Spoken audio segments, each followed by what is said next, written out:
औज़ुबिल्लाहिमिनश्शैतानिर्रजीम बिस्मिल्लाहिर्रहमानिर्रहीम। My name is Mohammad Shah Zafar. Welcome to NX consultant. आज हम जो है यूके का इंस्टीट्यूट यूनिवर्सिटी कॉलेज बर्मिंघम के ऊपर डिटेल में बात करेंगे। इस यूनिवर्सिटी को क्यों सिलेक्ट किया जाए और इसकी लोकेशन क्या है और इसका एलिजिबिलिटी क्राइटेरिया क्या है और इसके फैक्ट्स एंड फिगर क्या हैं, इसके ऊपर हम वन बाय वन डिस्कस करते हैं। सबसे पहले इस यूनिवर्सिटी को क्यों सिलेक्ट किया जाए, जो मुझे बहुत अच्छा पॉइंट लगा, आप लोगों को भी इंशाल्लाह ज़रूर लगेगा कि जो यूनिवर्सिटी कॉलेज बर्मिंघम से अगर आप पढ़ते हैं तो इसकी जो डिग्री है वो यूनिवर्सिटी वारविक अवॉर्डिंग यूनिवर्सिटी जो है वो आपको डिग्री ये देगी। अब यूनिवर्सिटी वारविक क्या है, 8 रैंक पे यूनिवर्सिटी है पूरे यूके में और ये रसल ग्रुप की university one of the best university है। आप थोड़ी सी फीस में इस यूनिवर्सिटी में आपने और अवार्डिंग यूनिवर्सिटी जो है वारविक की डिग्री ले सकते हैं। ये एक बेस्ट पॉइंट है स्टूडेंट्स के लिए और मैं ये सोचता हूँ कि अपनी प्रोफाइल को अच्छा करने के लिए तो ये यूनिवर्सिटी बहुत ओके है। नेक्स्ट पॉइंट ये है कि व्हाट यूनिवर्सिटी अवार्ड के लिहाज से अगर हम देखें तो इस यूनिवर्सिटी को university of the year consider किया गया और university of year different aspect के साथ ये देख सकते हैं। स्टूडेंट सेटिस्फेक्शन भी हो सकती है और भी बहुत सारे रिसोर्सेज हो सकते हैं जिनकी बेस पे इस यूनिवर्सिटी को ये अवार्ड मिला है। तीसरा पॉइंट इसमें है कि यूनिवर्सिटी इतना इन्वेस्ट कर रही है, 150 मिलियन पाउंड जो है ये यूनिवर्सिटी इन्वेस्ट कर रही है स्टूडेंट के ऊपर, इनके रिसोर्सेज के ऊपर, इनके फैसिलिटेशन के ऊपर इतना इन्वेस्ट कर रही है। तो ये एक पॉजिटिव पॉइंट है स्टूडेंट्स के लिए, जितनी भी इनकी चीज़ें रिक्वायर्ड होंगी जो अप टू द डेट होंगी। फिर इसका ये पॉइंट ये है कि ये वर्क प्लेसमेंट के साथ कोर्सेज दे रहे हैं जिससे स्टूडेंट को इतना एक्सपीरियंस मिल जाता है कि आगे जो है अपनी सीवी में एडअप हो जाता है और जॉब के हवाले से कोई इतना टेंशन नहीं होती। और इसकी मिनिमम से मिनिमम फीस है, मैंने वन बाय वन सारा डिस्कस करूंगा ट्यूशन फीस के वाले से जब इसका जो स्टेप जब आएगा। फर्दर कोर्सेज की एक लाइन पड़ी हुई, बैचलर्स कोर्सेज इतने हैं आपकी सोच है, हर किस्म के कोर्स वहाँ पे अवेलेबल है, ये भी मैं आपको बताऊंगा। फिर मास्टर्स के सारे कोर्सेज, हेल्थ के, साइंसेस के, स्टेम कोर्सेज सारे अवेलेबल हैं। फिर एक पॉइंट मुझे इतना अच्छा लगा कि ये जो इसकी जो लोकेशन है ये जो है बेस्ट सिटीज़ में कंसिडर की जाता है। बर्मिंघम मेन सेंटर में इसकी लोकेशन है और ये बहुत पॉजिटिव पॉइंट है और हार्ट ऑफ यूके भी कहा जाता है। तो ये एक जो है बहुत ही खूबसूरत लोकेशन है और बहुत सारे स्टूडेंट बर्मिंघम को लाइक करते हैं और लोकेशन वाइज अपनी यूनिवर्सिटी को सिलेक्ट करते हैं। ये डिफरेंट यूनिवर्सिटी है, बहुत सारे स्टूडेंट ने ये इसका नाम भी नहीं सुना होगा, तो आप इस यूनिवर्सिटी को सिलेक्ट कर सकते हैं। अब ये यूनिवर्सिटी 3 कोर्सेज, हम यहाँ पे इंटरनेशनल फाउंडेशन प्रोग्राम भी अवेलेबल है। दूसरी बात ये है कि अंडर ग्रेजुएट के प्रोग्राम भी अवेलेबल हैं। तीसरी पोस्ट ग्रेजुएट के प्रोग्राम भी अवेलेबल है। अब वन बाय वन इसके एंट्री रिक्वायरमेंट्स के ऊपर हम डिस्कस करते हैं। अब हम अंडर ग्रेजुएट और पोस्ट ग्रेजुएट के एंट्री रिक्वायरमेंट्स के ऊपर बात करते हैं। अगर स्टूडेंट के इंटरमीडिएट एफएससी की हो और उसके 70% मार्क्स हैं तो आप डायरेक्ट बैचलर में एडमिशन ले सकते हैं। तो most of the university 2 year का बैचलर्स प्लान ले रही होती हैं। तो अगर आपके इतने मार्क्स हैं तो आपको डायरेक्ट एडमिशन मिल सकता है। अगर किसी स्टूडेंट के मार्क्स कम हैं और मिनिमम 60% है तो आपको इंटरनेशनल फाउंडेशन प्रोग्राम भी मिल सकता है इस यूनिवर्सिटी में। तो वो स्टूडेंट जिनके मार्क्स कम हैं तो वो इतना टेंशनल हैं, उनको फाउंडेशन प्रोग्राम भी मिल जाएगा। अगर ए लेवल्स किया हुआ है तो आपको 80 यूकेएस पॉइंट रिक्वायर्ड होते हैं। लाइक आपने अगर जो है 2D और B के साथ अगर आपने ए लेवल्स किया हुआ है, 3 पेपर्स पास किए हैं तो आपका एडमिशन यहाँ पर डायरेक्ट इंट्री रिक्वायरमेंट्स में फुलफिल कर सकते हैं।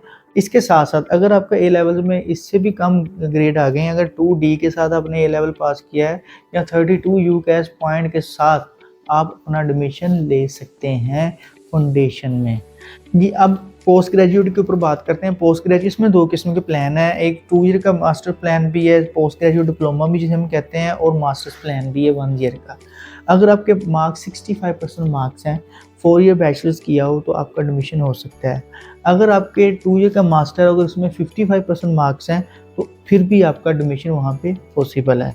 वो स्टूडेंट जिनके मार्क्स 50% हैं तो उनका भी एडमिशन पॉसिबल है, उनका पोस्ट ग्रेजुएट डिप्लोमा में एडमिशन हो सकता है। इतनी परेशान होने की बात नहीं है। ये स्टूडेंट ये यूनिवर्सिटी हर स्टूडेंट को फैसिलिटेट कर रही है। सबसे पहले आइट्स आ जाती है या पीटी आ जाता है इसमें आपको 6 band non less than 5.5 band required होगा फॉर अंडर ग्रेजुएट और फॉर मास्टर प्लान। और ये बहुत पॉजिटिव पॉइंट है। वो स्टूडेंट जिनके मार्क्स कम आ जाते हैं, बैंड कम आ जाते हैं आइट्स में या पीटी में, तो 6 band non less than 5.5 band required है। अदर टेस्ट में और भी बड़े टेस्ट अवेलेबल हैं, जिस तरह लैंग्वेज सर्ट ये यूनिवर्सिटी एक्सेप्ट करती है। इसके साथ साथ अगर पीटी के मार्क्स को देखें, overall 50 non less than 42 marks अगर आपके हैं पीटी में, तो फिर भी आपको पोस्ट ग्रेजुएट और अंडर ग्रेजुएट में एडमिशन आपका पॉसिबल है। जी, अगर हम ट्यूशन फ़ीस के हवाले से बात करते हैं, तो अंडर ग्रेजुएट की जो फ़ीस है 13,500 जस्ट फ़ीस है। इसमें 1000 पाउंड का स्कॉलरशिप होगा। अगर आप सारी की सारी फ़ीस पे करते हैं तो आपको 500 पाउंड का अर्ली बर्ड स्कॉलरशिप भी मिल सकता है, ये पोस्ट ग्रेजुएट में भी और अंडर ग्रेजुएट में भी। अगर आप सारी की फ़ीस नहीं दे सकते तो जस्ट आपको 1000 का स्कॉलरशिप आपको मिलेगा, पोस्ट ग्रेजुएट में भी और अंडर ग्रेजुएट में। अंडर ग्रेजुएट की फ़ीस जो होती है मिनिमम जो नॉर्मली जो स्टार्ट होती है 13,500 पाउंड फ़ीस है। फिर अगर हम पोस्ट ग्रेजुएट की बात करते हैं, तो पोस्ट ग्रेजुएट की जो फ़ीस है ये तकरीबन 14,000 पाउंड फ़ीस है। इसमें 1000 का स्कॉलरशिप हो जाता है। और अर्ली बर्ड का जो मैंने आपको पहले ही बता दिया कि 500 स्कॉलरशिप अगर सारी की सारी फ़ीस आप पे करते हैं। कैश इनिशियल डिपॉजिट जो आपको इधर देना पड़ना है वो 50% ऑफ द टोटल फ़ीस है। आपने हाफ डिपॉजिट दे के जाना है। फॉर एग्जांपल अगर आपकी जो फ़ीस है 12,000 पाउंड फ़ीस है स्कॉलरशिप डाल के, तो 6,000 आपका इनिशियल डिपॉजिट होगा। स्पेसिफिकली अगर हम अंडर ग्रेजुएट की हाई अचीवर अवार्ड की अगर डिस्कस करते हैं, तो इसमें 3,000 पाउंड से 5,000 पाउंड का स्कॉलरशिप अवेलेबल है। वो फर्स्ट ईयर में आपको मिल सकता है, ईच ईयर में नहीं मिलेगा।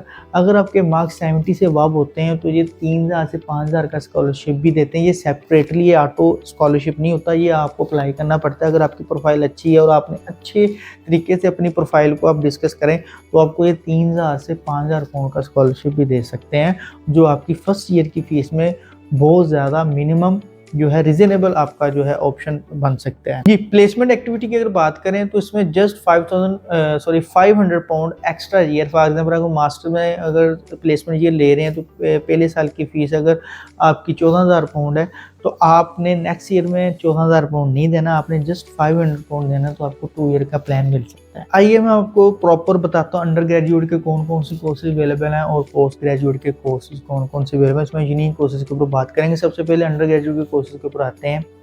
जी, अंडर ग्रेजुएट में जो मेन जो कोर्सेज मैं आपको बताता हूँ, जो स्पेसिफिकली जो अवेलेबल हैं, देखें इसमें बीए ऑनर जो है आपका बिजनेस इंटरप्राइजेज आ जाता है। फिर इंजीनियरिंग के कोर्सेज यहाँ पे अवेलेबल हैं। और सबसे जो अट्रैक्शन वाली बात ये है कि यहाँ पे नर्सिंग अडल्ट बीएससी का कोर्स अवेलेबल है, और ये कोर्स अवेलेबल नहीं होता नॉर्मली। और उसमें फर्दर अगर देखें बीए ऑनर स्पोर्ट मैनेजमेंट जो हेल्थ के कोर्स में जाना चाह रहे हैं, और BSc accounting and finance best option available है इधर। फिर इसमें डिजिटल मार्केटिंग के भी कोर्सेज अवेलेबल हैं, इवेंट मैनेजमेंट के कोर्सेज भी अवेलेबल हैं, और एविएशन के भी कोर्सेज यहाँ पे अवेलेबल हैं। इसके साथ साथ अगर हम बात करें पोस्ट ग्रेजुएट में साइंसेस के कोर्सेज हैं, एविएशंस के हैं, कंस्ट्रक्शन प्रोजेक्ट मैनेजमेंट के कोर्सेज हैं, और आपको पब्लिक हेल्थ का कोर्स यहाँ पे मिल सकता है। बहुत सारे कोर्सेज यहाँ पे आपको मिल सकते हैं यूनिक। और अकाउंटिंग एंड फाइनेंस एमएससी बहुत सारे स्टूडेंट यहाँ पढ़ना चाह रहे होते हैं, तो अभी इस कोर्स में अब अप्लाई कर सकते हैं। तो ये थी आज की वीडियो। आई होप आपको जो है बहुत सारी इन्फॉर्मेशन मिल गई होगी। फर्दर मैं मज़ीद आपकी खिदमत में एक न्यू वीडियो के साथ हाज़िर होऊंगा। तब तक के लिए दुआ में याद रखिएगा। अल्लाह हाफ़िज़।